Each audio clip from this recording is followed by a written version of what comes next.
जय गुरुदेव।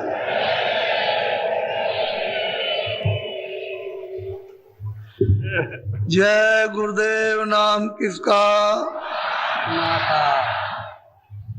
अब इसमें किसी को संकोच नहीं करना चाहिए। हिंदू बोले परमात्मा का और मुसलमान बोले खुदा का, क्या बुरा है? भाषा ही अपनी अपनी, और क्या है। न जानने की तो लड़ाई है। और अगर जान लिया कि भाई इसी का नाम सूरज भी है और इसी का नाम ये, इसी का नाम ये, इसी का नाम, तो झगड़ा किस बात का? जब ये जान लिया कि मृतलोक में जवानी भाषा, किसी की उर्दू है, किसी की मतलब अंग्रेजी है, किसी की फारसी है, किसी की कुछ है, किसी की संस्कृत है, तो अपनी अपनी भाषा का प्रयोग कर लेते, उसमें अपना मिठास समझते। तो इसलिए हम मुसलमान बोले खुदा का, ईसाई बोले गाड का, नुकसान क्या है? और जितने भी हमारे सरदार हैं वो सब के सब बोले गुरु का, तो किसी का कोई नुकसान नहीं। अरे भाई मालिक के कितने नाम, तो उसको तो आपको सबको हमेशा समझने की कोशिश करनी चाहिए। और वैसे ही न जानने के कारण लकीर के फकीर बने रहेंगे तो फिर कुछ भी नहीं बने, कुछ नहीं कर सकेंगे, ना अपना ना दूसरों का, ना अपना ही भला कर सके ना दूसरों का। तो इसलिए सब चीज को जान, अगर इन लोगों ने समझ ना लिया होता तो आप ये देखो दृश्य,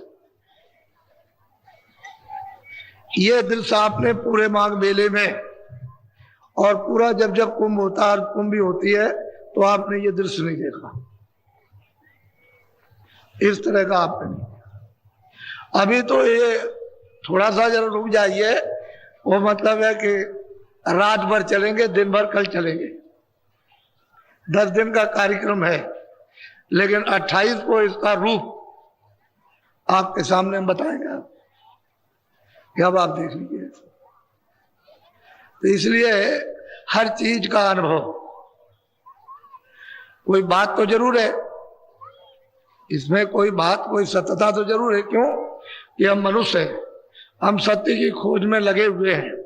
तो जब वो सत्य उसके सामने आता है तो, और सत्य को सब चाहते, घर में सब लोग सुख चाहते, हमको सबको सुख मिले। एक चीज तो सत्य है कि सब सुख चाहते हैं, सब आदर चाहते हैं, सब प्रेम चाहते हैं, सब सेवा चाहते हैं। तो जब एक चीज चाहते हैं और फिर नहीं है, वो तो बढ़ानी चाहिए। तो मैंने सुबह आपको थोड़ा सा संकेत गोस्वामी जी महाराज का आपको दिया था, जो यहाँ संवत 1589 में राजापुर गांव में जल हुआ था उनका, और 25 साल की अवस्था में आद से अंत तक, यानी कोई चीज उन्होंने जर्रे भर भी नहीं छोड़ी कि कुछ छोड़ दिया हो, उन्होंने प्राप्त कर लिया। और हृदय जो नाम का एक जाति में अहीर था, उसको वही अपने सामने ही राजापुर में उसको प्राप्त करा दिया उसी उतने ही समय में, और वो यहां से चला गया। या तो ऐसा समझो कि उन्होंने ये प्रेरणा की होगी कि किसी तरह से बाहर निकल जाए, अब घर में रहो या वन में रहो, अब तो कोई बात नहीं, अब तो उन्होंने मालिक को प्राप्त कर लिया, कहीं भी रहे, अब कुछ नहीं। चाहे घर में रहो, साधु रहो, या मतलब है कि ग्रस्त, अब उनकी मर्जी के ऊपर है। तो मतलब ये है कि वो तो गया उधर और वो चल दिए और वो पहुंचे काशी में। तो कहने का मतलब यह है कि उन्होंने कितने कितने लोगों को प्राप्त कराया, वो तो मैं आपको संकेत दे दूंगा और किस तरह से प्राप्त। लेकिन पहले इनकी तो गाथा सुन लीजिए। आप लोग तो कुछ और समझते हो, क्यों छोड़ो। महात्माओं की वाणी और महात्माओं का राज और उनकी पहुंच, ये कोई नहीं जान सकता, कोई नहीं समझ सकता।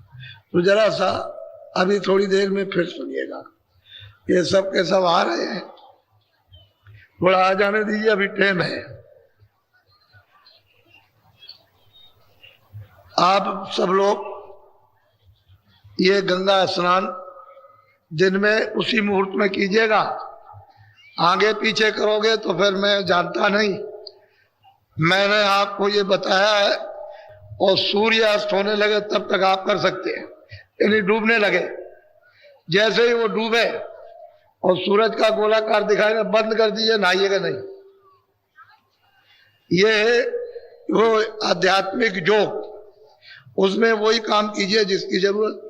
और वो देखो गंगा महारानी, वो तो कुछ नहीं सुनेगी, कुछ नहीं सुनने वाली। इंद्र की सभा लगी कि संसार में लोग रहते हैं बड़े पापी हैं, बड़ी दुष्ट आत्माएं। तो बड़ी सभा लगी, सब देवताओं को बुलाया। वहां के देवताओं को, स्वर्ग लोक के, मृत्यु लोक के सब देवताओं को, जल को भी, अग्नि को भी, वायु को भी, आकाश को भी, सबको उन्होंने बुलाया। गंगा को भी, जमुना को भी, जितने तीर्थ थे सब देवता। तो लोगों ने निराकरण किया कि भाई मृत्यु लोक में मतलब ये कि सबसे ज्यादा पाप कौन लेता है। तो ये बताया कि गंगा जी लेती है। तो कह लगे गंगा जी इस इंद्र की सभा में नहीं आएंगे, क्योंकि पापी का हम मुंह नहीं देखना चाहते। तो ये पहुंची वहां, सबके सब पहुंचे। तो इन्होंने कहा आप नहीं बैठ सकते हमारी सभा में। क्यों नहीं बैठ सकते? कि तुम बहुत पापी हो, सारे संसार का पाप लेती हो। कह लगे भाई वैसे तो बात यह है कि मैं पाप नहीं लेता हूं। अगर आपने ये समझ लिया कि मैं पाप लेता हूं तो मैं तो अपने पास कुछ रखता नहीं। कह लगे आप क्या करते हैं? कह लगे मैं समुद्र को दे देता हूं, समुद्र को।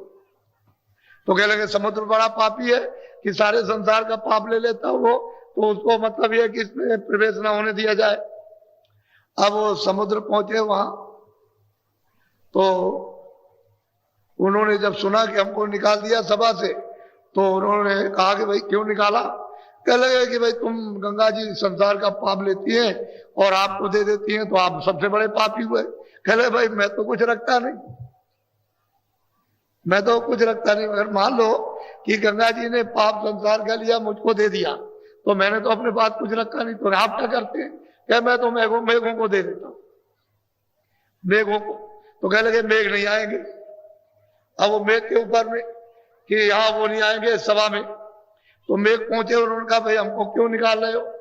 यहाँ मतलब ये कि गंगा जी संसार का पाप लेती है और समुद्र को देती है और समुद्र आपको दे देता। तो कह लगे भाई ये लेता तो कोई नहीं है, लेकिन अगर तुम ये समझते हो कि गंगा जी लेती है, समुद्र को देती है, समुद्र हम मेघों को दे देते हैं, तो हम तो कुछ नहीं रखते। कह लगे आप क्या करते हैं? कि मैं तो संसार का पाप संसार में बरसा देता हूं, सब यही बरसा देता हूं मैं, तो मेरे पास तो कोई पाप रहता नहीं। तो कहने का मतलब यह है कि बात तो सत्य है, जो हकीकत है, जो सत्य है, वो तो हमेशा सत्य रहेगी। लेकिन आप जो प्रतिज्ञा करोगे स्नान करते समय कि मैं शाकाहारी रहूंगा, तो मैं उसको मालिक के दरबार में पहुंचाऊंगा कि इन्होंने प्रतिज्ञा की है कि मैं अब शाकाहारी रहूंगा। तो मतलब यह कि इनकी प्रार्थना प्रतिज्ञा स्वीकार की जाए। तो आपकी प्रतिज्ञा स्वीकार कर लेगा, मालिक स्वीकार करेगा, मैं तो उसके पास पहुंचा दूंगा। वो कुछ नहीं करेंगे।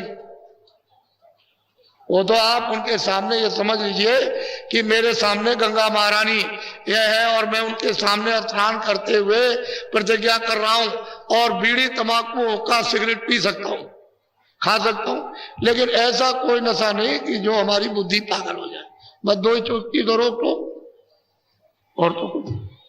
तो आप इतना तो कम से कम आप अपने आत्म कल्याण के लिए, अपने जीवन को परिवर्तित बदलने के लिए और जीवात्मा को मुक्ति मोक्ष के लिए तो कुछ ना कुछ चलते वक्त कुछ कर तो लीजिए।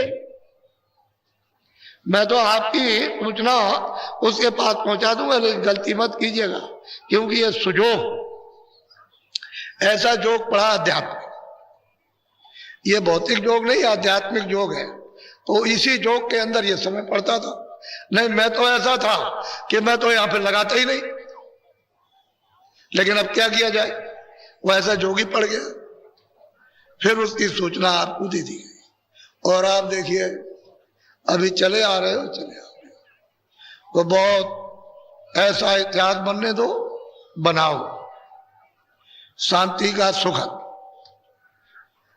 प्रेम का, दया का, सेवा का, आदर सत्कार। किससे झगड़ा करते हो जब हमारा यहाँ कोई है ही नहीं? हमारा यहाँ कुछ नहीं, ना कोई हमारा है। इसके लिए गैरों का बोझा क्यों लाते हो? ये गैरों का लाद लाद करके जो जमा पहाड़ों की तरह से कर लोगे तो ये तो कर्म का कर्जा में ब्याज के आपको देना। उसका तो विधान बना हुआ पक्का। जब कृष्ण भगवान जब जाने लगे क्या तो मेरा काम हो गया है, तो उन्होंने सूचना दी कि भाई मैं तो परम धाम को चला जाऊंगा। तो लोग दौड़ पड़े, कहने लगे चले जाएंगे तो मैं भी कुछ याचना कर लूं। तो उन्होंने ही बड़े परम मित्र थे कृष्ण भगवान के, दौड़ करके आए, कहने लगे भगवान हमने सुना है कि आप अपने परम धाम को जा रहे हैं। कहने लगे काम हो गया, अब हमको यहाँ रहने की क्या जरूरत है, काम तो हो ही गया सब। तो कहने लगे भगवान हमको भी ले चलिए। तो उन्होंने कहा देखो उदो, हमारे परम धाम को ऐसे कोई नहीं जा सकता। तो भगवान कैसे जा सकते हैं कि तुम जाओ और इस मनुष्य शरीर में तुम योग करो और योग के बल से अपनी जीवात्मा को जगाओ और तब मेरे परम धाम को जाओ। कह लगे मैं तो बुढ़ा हो गया हूं, अब तो मुझसे योग नहीं हो सकता। तो कह लगे मैं इसमें कुछ नहीं कर सकता। सीधा जवाब दिया उन्होंने, इधर उधर की कोई बात नहीं कही। लेकिन एक बात ये बता देता हूं कि मैं तुमको सुलभ रास्ता बताता हूं, अगर तुम ये खोज सको तो खोज लेना। तुम किसी संत से मिल लेना जो उसको प्राप्त कर चुका, उसको मिल लेना तो तुमको सहज मुक्ति और मोक्ष मिल जाएगी। ये उन्होंने सुलभ रास्ता उनके लिए बताया। अब वो खोज सके न खोज सके तो उनकी बात है। तो जब वो जाने लगे शरीर छोड़ने के लिए, नदी के किनारे पैर पे पैर रख करके और वो अंतर ध्यान होने लगे, उसी समय पर ऐसा पदम में जैसे हिरण की आंख चमकती है। तो एक बहेलिया उधर घूम रहा था, उसने देखा कि हिरण पानी पी रहा, बस वही साथ करके उसने, वो तो निशाना जानता था, साथ के मार दिया। जब उनके पैर में लग गया तो उसको मालूम हो गया कि हमारा तीर लग गया। दौड़ करके आया, देखा कि तो यहाँ ये बैठे। तो कह लगे भगवान मुझसे तो बहुत बड़ी गलती हो गई। तो उन्होंने कहा कि नहीं, तुमसे कोई गलती नहीं हुई है, तुमने अपना बदला ले लिया। मैं रामा अवतार में आया था तो मैंने बाली को वृक्ष की ओट में मारा, तुमने आकर के अपना बदला ले लिया। तो उसने पूछा कि ये बदले क्या सबसे चुकाए जाते? कह लगे सबको देना होगा। इसीलिए तो पांचों पांडवों को आदेश दे दिया गया कि मानो मारने की तुमको हत्या लग गई है, सीधे किसी को मत दिखाना और चले जाओ उत्तराखंड में, वहां बैतरनी नदी है और बहुत उसमें पानी ठंडा, उसी में एक एक करके गिर के गल के मर जाओ। सीधा आदेश दिया। कहते इधर कहीं भी मुंह मत दिखाना। और मैं आदेश दिए देता हूं कि ये परीक्षित है, दिल्ली के बाहर से घूम करके ले जाना, दिल्ली में अंदर होकर के नहीं, बाहर से घूम करके हस्तिनापुर, और इसको मतलब ये रात तिलक कर देना। जिस दिन रात तिलक होगा उसी दिन यानी द्वापर समाप्त हो जाएगा, कलयुग लग जाएगा। मैंने सब लोगों के प्रश्न का उत्तर एक ही बार दे दिया कि द्वापर खत्म होगा, कलयुग लग जाएगा, सीधी बात उन्होंने कही। और बस कह करके बस अंतर ज्ञान हो गया, सीधा सीधा काम होगा। तो आपको ये जानना चाहिए कि अदले बदले ये कर्मों के सब में ब्याज के देने पड़ेंगे।